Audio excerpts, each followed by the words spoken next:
Good evening and welcome to a new edition of To The Point. This evening we'll be discussing President Abdel al-Sisi's three-leg Asian tour. He completed a visit to Kazakhstan. He is now in Japan and should be moving within a few hours to South Korea. The purpose, what has been achieved, and what are the expectancies from this visit will be under discussion this evening. With us this evening is His Excellency Ambassador Adel, Safty, who is the former First Under-Secretary of State for Foreign Affairs. A pleasure to have you with us. With us also this evening is Engineer Ali Abdel, who is a member of the Egyptian Businessmen Association. A pleasure to have you with us. Gentlemen, let us take it step by step. The President wrapped up a visit to Kazakhstan. From a political perspective, what are we expecting? Because Kazakhstan is a country that is very rich in resources which we are in dire need of. It's rich in wheat, it is rich in petrol, it has good experience in the building of nuclear power plants for peaceful purposes.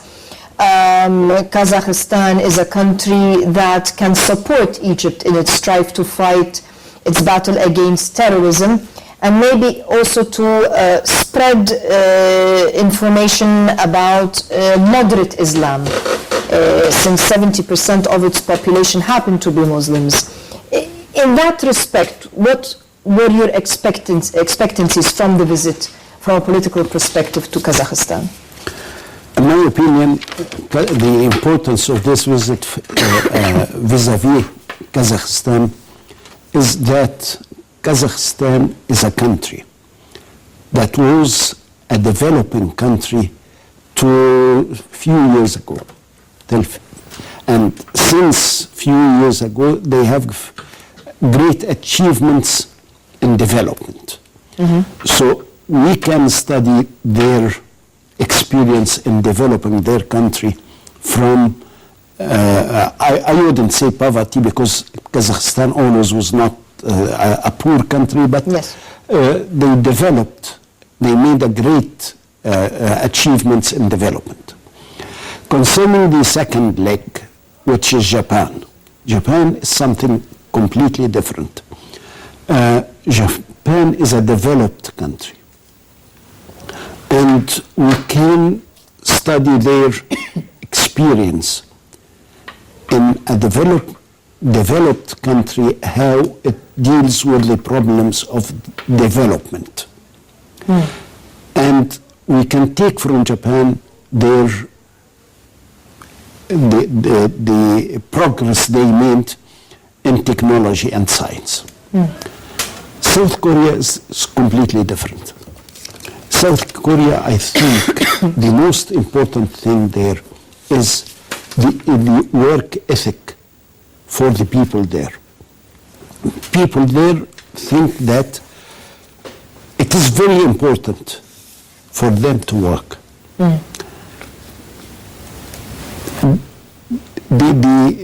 The importance of the man, or a woman, of course, is in a grade, is how this man or woman is working.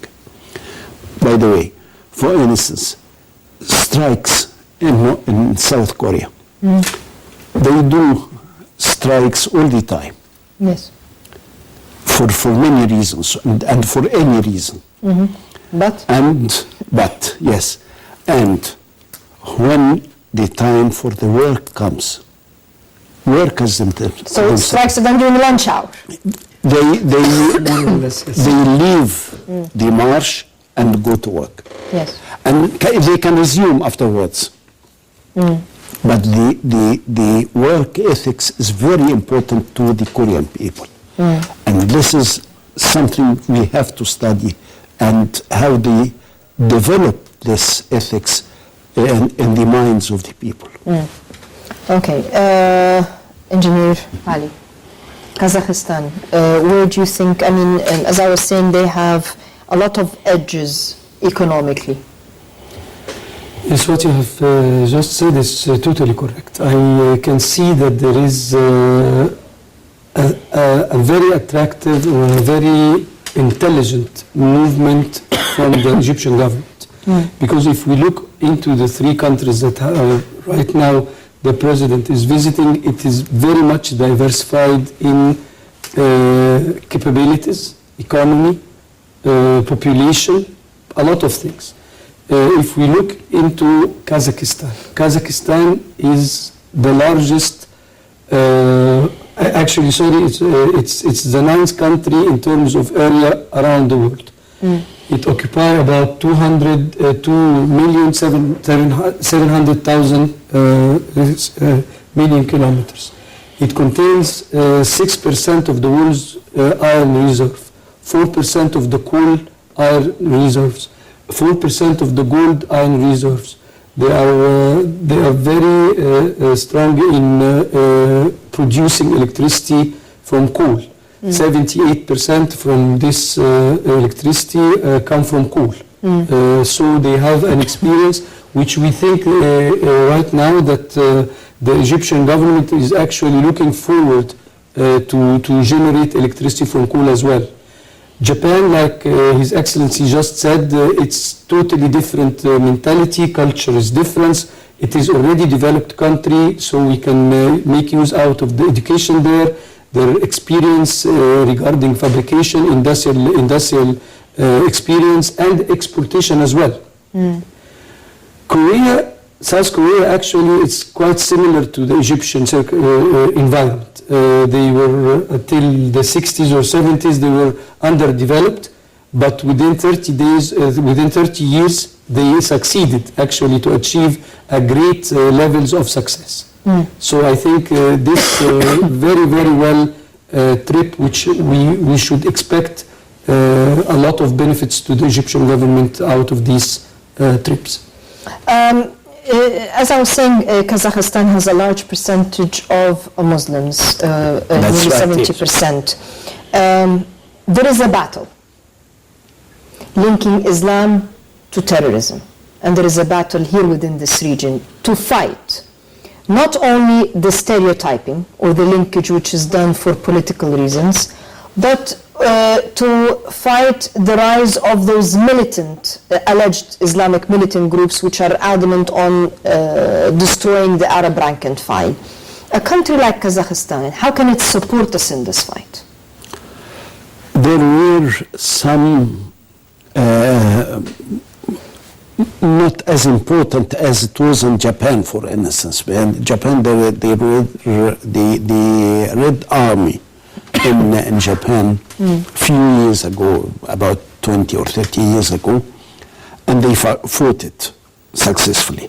Kazakhstan, the importance of fighting terrorism there was they prevented it from coming to them. They are very close to the Shishan. And they prevented the Shishan movements of terrorism to come to their territories. So we can benefit from their experience here. And also we can benefit from Kazakhstan is they have the launching pad of the Soviet Union was building their launching pads of the Sputniks and were from Kazakhstan. Yes. So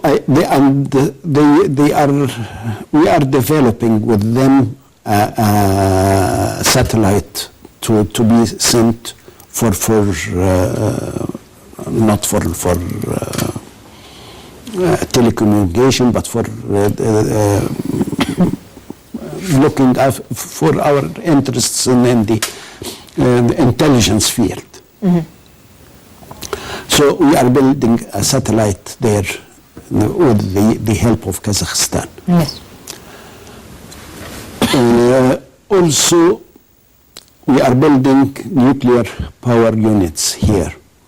And Kazakhstan is one of the countries that produce enriched uranium. So we can also deal with them in that field. Kazakhstan also in the field of grain. We are importing grain from them. Yes. So there are lots of things we can the visit can help Egypt in these fields. Can I go to Japan? Japan Okay, is... let's just finish Kazakhstan before we go into Japan. And maybe I'll take it here with Engineer Ali. We want, what kind of business can we offer Kazakhstan? I mean, we need their know-how, as you had mentioned. What do we need them to come and do immediately in Egypt? If we were to ask them, because they're very much in support of Egypt, since we were one of the first Arab country, I believe, to recognize Kazakhstan as a country. We have an embassy there also. And we have an embassy there. And they're very much politically in support of us.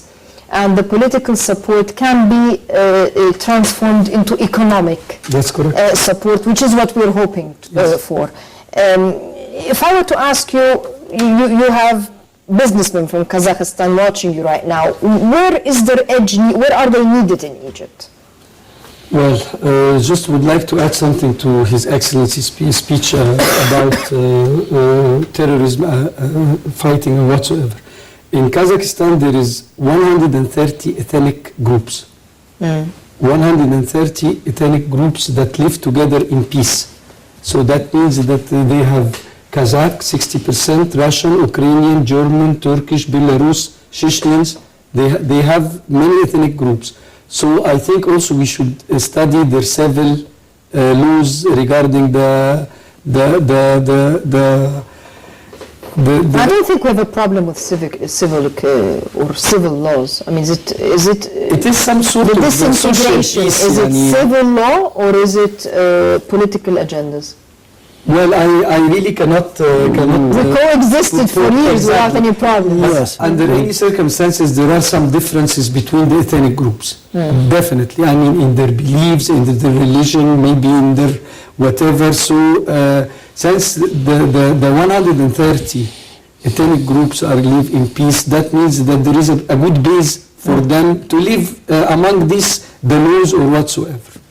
Coming back to the economical point of view, what we need now from the Kazakh businessmen, it's the tourism. It is the immediate solution that can inject some power into the Egyptian economy, which I think that they announced already that they have established a direct flights from Astana to Sharm el-Sheikh or to Hurghada, I think, in order to bring tourists, which this is the immediate one. This is the short-term thing that we can do. What else?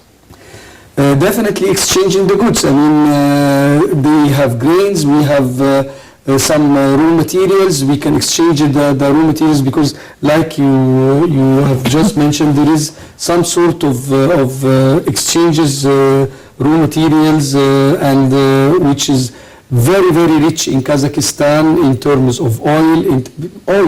I mean, we cannot actually depend forever on our Arabic supporter like Saudi Arabia or United Arab Emirates or whatsoever. We can do also some sort of space research because it contains the biggest space base. Oil, gas reserves.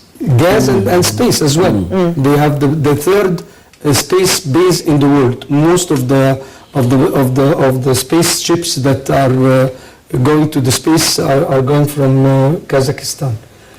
So this is the short-term plan, and the medium-term plan. Long-term plan it's a lot of things. Your Excellency, you wanted to go into Japan. Maybe I'll start off with the political significance that President Sisi was the first Arab leader, actually, to stand before the Japanese parliament and address the Japanese parliament. It never happened in their history before. Yes. The political significance of that. He is the first Arab president to give a speech in the Japanese parliament. He is the second African president to give a speech there after Mandela. Yes. Mandela gave a speech, and Mandela, they don't choose anybody to give them a speech. Mandela was a world figure, He's an icon. huge world figure, and the second to him is President Sisi.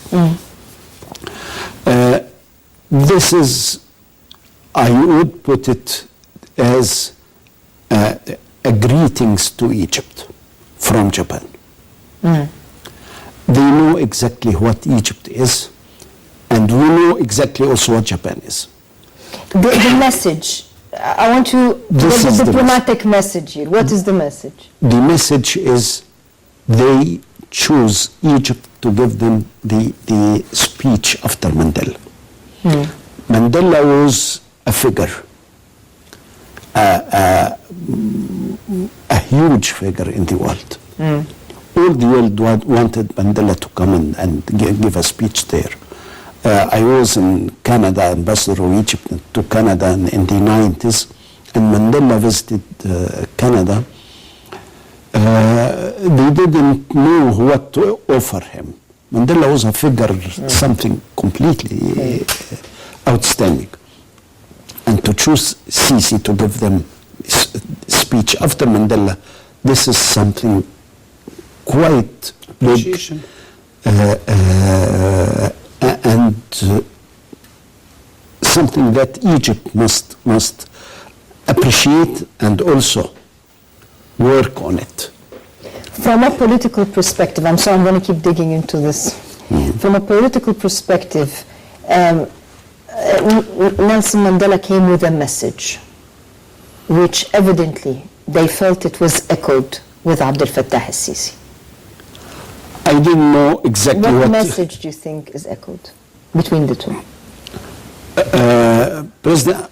I didn't hear President Mandela when he. No, I'm saying as a figure. As a figure, yes. What does he symbolize that they felt can be seen or detected in this Egyptian president? Because we've had other Egyptian presidents visiting, but we never had the they didn't give him the privilege of addressing the Japanese parliament. No. But they felt something for Sisi when he fought the brotherhood, the Muslim brotherhood. When he was the symbol of the 30th June revolution in Egypt. So the Japanese people thought, the Japanese administration people and parliament thought that this is something new. And they wanted to hear him. And his address, I'm quite sure that they are going to study the address in its details. Yes, the Japanese are extremely meticulous in details. In addressing the small details and how he looks, how he speaks, how his body language and everything. They are meticulous in doing that. And I think it was a successful speech. I heard it in the Japanese parliament. I think it was very meticulous. It was addressing the important things in Japan and Egypt that we have in common. History, it is very important to Japan as it is important to Egypt also. The address spoke about that. The address also spoke about the economic development in Japan in the last, and of course you know that they sent a team to study Muhammad Ali Pasha when he was the ruler in Egypt about 2 centuries ago. They sent a team from Japan to see the Egyptian development in that time. So there is something common here. that they can exchange, we can exchange. They know that Egypt have a very big potential, economic potential, and they are ready to help Egypt in this potential. And that's why they are giving us the benefit of using the Japanese channel.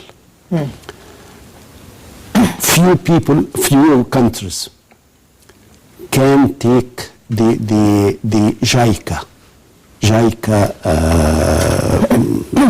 That's the official agency. The agency for development and foreign development in Japan. Few countries are using the channel of JICA, not the channel of the Japanese government. It's completely different. Yes. They are giving Egypt the priority in this channel, and that's something quite we have appreciable in Japan. Maybe I'll take with Engineer Ali. Japan is a country where when some of its leadership is asked about how they managed to make it to where they are today, it's education, education, education, and discipline. And they stressed 3 times on education. Where is our problem today? It's education, education, education, and discipline. You have just said it. So it's the opposite. Yes. How can we, because one thing that is noticeable when it comes to cooperation with countries like Japan or China or Kazakhstan or Korea or whatever, is that they don't have political agendas as much as it's economic agendas. And if we talk about Japan and education, how can we capitalize on their know-how in putting a foundation, a solid system for education, help them revolutionize our education, especially vocational training, which we have ignored for a long you time. have just opened a very sensitive issue that's really will make us come back for at least 50 years. Our education is poor. We have to admit that among the years that there was no developing, not the education, the university education, the technical education. We have a lack of labors, technical labors, in terms of plumbing, electrician, whatsoever. The Japanese methodology, that they really appreciate very much the education, even from the kindergarten up to the master degrees or whatsoever. So we cannot actually imitate Japan right now by transforming their experience directly, because we are not well prepared in order to receive that experience. So we have to divide the stages of the cooperation into several phases. Maybe each phase can take 10 years or something like that, because we have a short term that can transform the ready-made technology that we needed in our projects, light industries, assembling industries or whatsoever, technology, robots or whatsoever, and the education. Well, let's focus on education. How can we get the best of the Japanese experience? Well, I have heard today that Japan have agreed to receive 2,500 Egyptian students to train them for a certain period of time, which is a start, the first step to start in the education level in order to absorb the Japanese experience in that. I don't know either they are in the primary school or But this is secondary not school. setting up foundation. I mean, it's like when you send someone abroad to be educated, fine, this is good, but we want to develop a system. Yes, but these people or whoever the students are going to come back again to Egypt, and they are going to use their knowledge to enhance the Egyptian education. I mean, I don't know actually in which branches these students will go for, but under any circumstances, whoever going to abroad to study something, definitely we are expecting to transform back the education back to his country. I think I may add something here. Education, we don't have to fall in the trap of imitating Japan. But we have to adapt our circumstances in the education field with the educational system of Japan. Not to take it as it is and put it here in Egypt. It will not work. You know how this works. Because they have built their educational system according to their circumstances. They have closed their country for 100 years and then built the schools and system, and they can decide for the small child from kindergarten what he will or she will be in 30 years' time and 40 years' time. This is completely unimaginable to have this system in Egypt. Maybe we can make use of a better ideas from Finland. Educational system in Finland is we can adapt lots of things from it. But in Japan, we have to take it, to study it, and adapt our circumstances to the Japanese system. But it is very good that 2,500 persons are going there to study there. And they come to be as trainers here for the students, the Egyptian. if they're from the bracket where they can come back as trainers.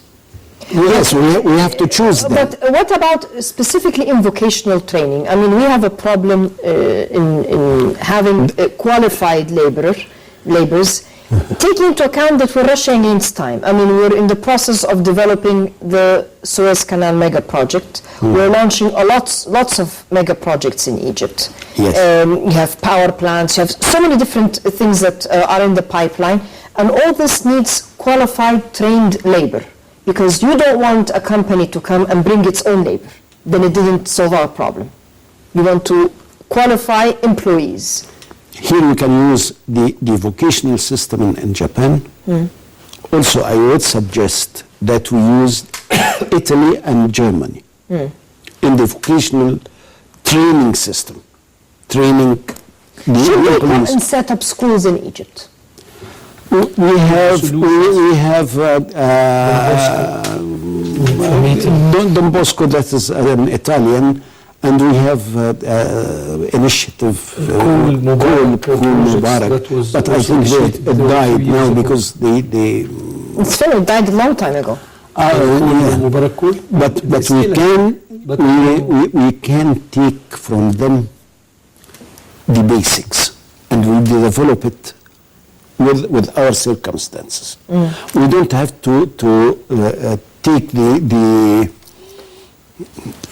system and put it into photocopy. No, we're not talking about photocopying, but we need the know-how. We need the know-how. And in vocational training, if you're training someone to assemble cars, for example, then you learn how to assemble cars. There are no Japanese or Egyptian way.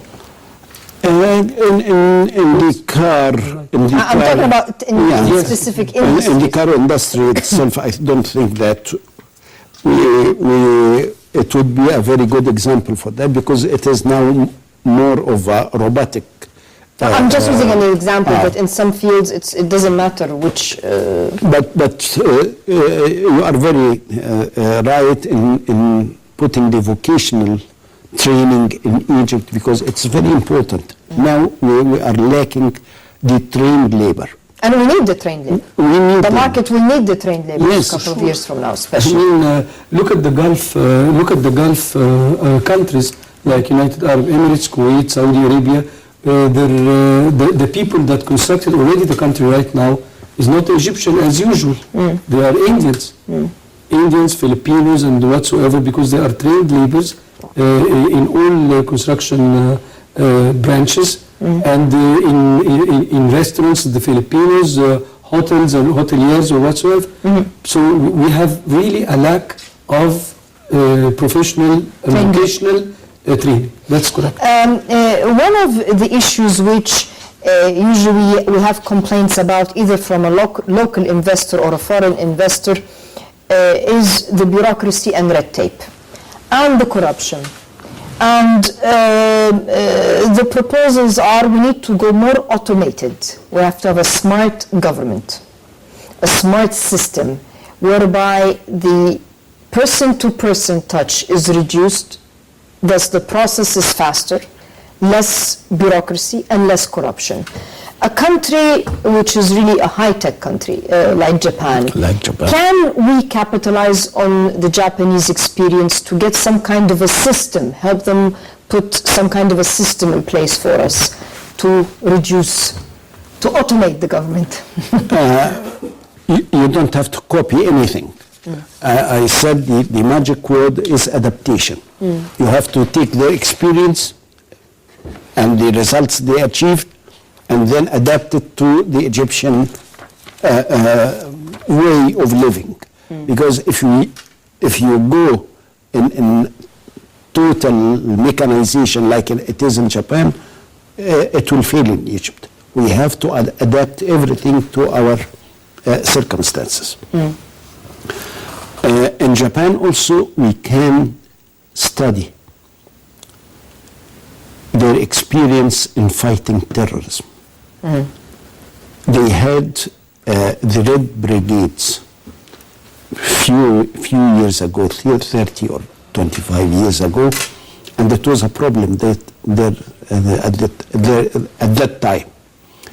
And if my memory, yes, that's true. So it was a very big problem in Japan. They fought it and they succeeded in fighting it.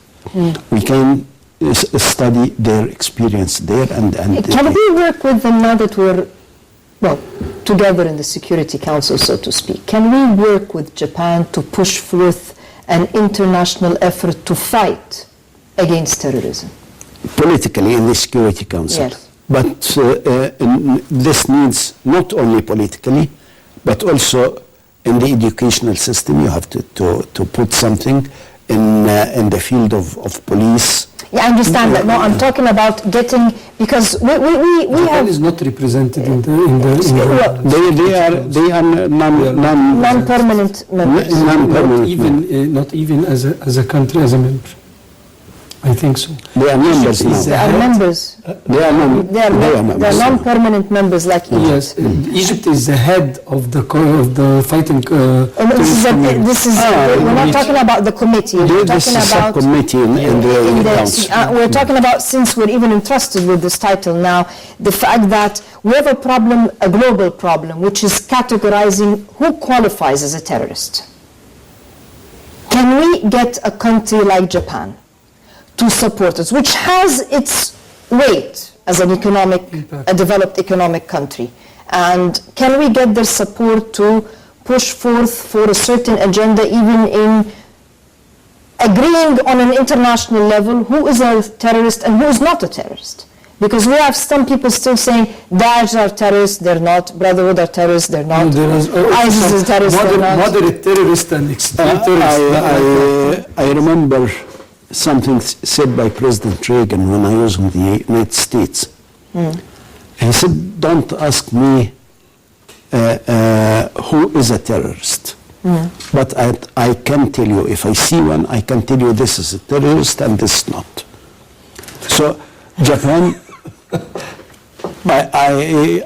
we don't have to make a big thing about who is the terrorist and who is not, But Japan, I think, in this visit of President Sisi, offered to take part in the subcommittee in the Security Council and to be members of it.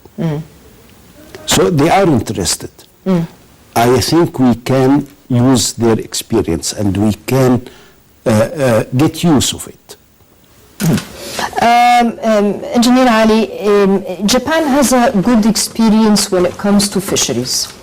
And I'm one of the people whereby I, as an Egyptian, feel very sad when I see that we're a country that is blessed with a strategic geographical location. We're right there on the Red Sea, we're right there on the Mediterranean, we have the Nile, and we import fish. I'm not against importation, but this should be one of the things that Egypt should be very rich in and even export. Yes. Can we revive the Egyptian fishery? Japan can help us in that. Definitely. Although I have something against the use of fisheries in Japan. Yes. That's Just about to say this. whaling. About whaling. Whaling. They are actually slaughtering most of the whales in the Arctic. No, we don't have to imitate and slaughter the whales. No, but fisheries we can definitely. But we need their experience in getting the That's fish. correct. Yes, They are Doing detecting the the proper fish. fisheries as Yes, well. I that's mean, correct. how they did it, because we've had a bad press even over the past few months with how we manage the fisheries, let's put it that way. Yes, actually also allow me to say, Japanese, they are advanced in many branches and many activities and many businesses. One of them is fisheries. That's and we own the seas. I mean, we have the Red Sea, 1,000 Exactly. kilometers. We have the Mediterranean. And we're also. importing fish. And we are importing fish. And one of the most. And it's expensive. That's correct. That's correct. We have to import from them some Technology. shipbuilding Know-how. first know-how, and then also we have to import ships for fishing, Okay. because the Egyptian ships for fishing, as you can see, It's very local, yeah. very primitive and very local, and that's why they cannot go into the And many times they enter the borders of other countries, and all the time, seas. we are fighting to bring the fishermen back because Sudan arrested them, Libya arrested them, Eritrea arrested them, because they don't have the right navigation system that they can navigate into the seas. Not also this or that, but also their ships is very primitive and Yes, cannot because go we into don't the have open this is seas. the navigation system. Okay. That, anyway, I would like to add something that 40% of the vessel fabrication in the world are made in Japan. 40%. And 60% are distributed all over the world. And the Japanese are very, very advanced in fabricating vessels and ships. Gentlemen, the president's final leg of this three-state Asian tour is South Korea. If we can just wrap up with what are our expectancies? He should be in South Korea within a few hours. What do we need from South Korea right now? First of all, I'll speak politically for the political reasons. For a long time, we had a good relationship with North Korea. And now there is a problem between North Korea and South Korea. We can help South Korea in that, in trying to negotiate for them with North Korea and try to make some arrangement between the North and South Korea. And I think that the Koreans will raise this point with President Sisi. And we can do something in that. Also, we can take from them their technology. And there is a problem now with us here in Egypt concerning the South Korean industry. We have problems in the hard currencies in Egypt.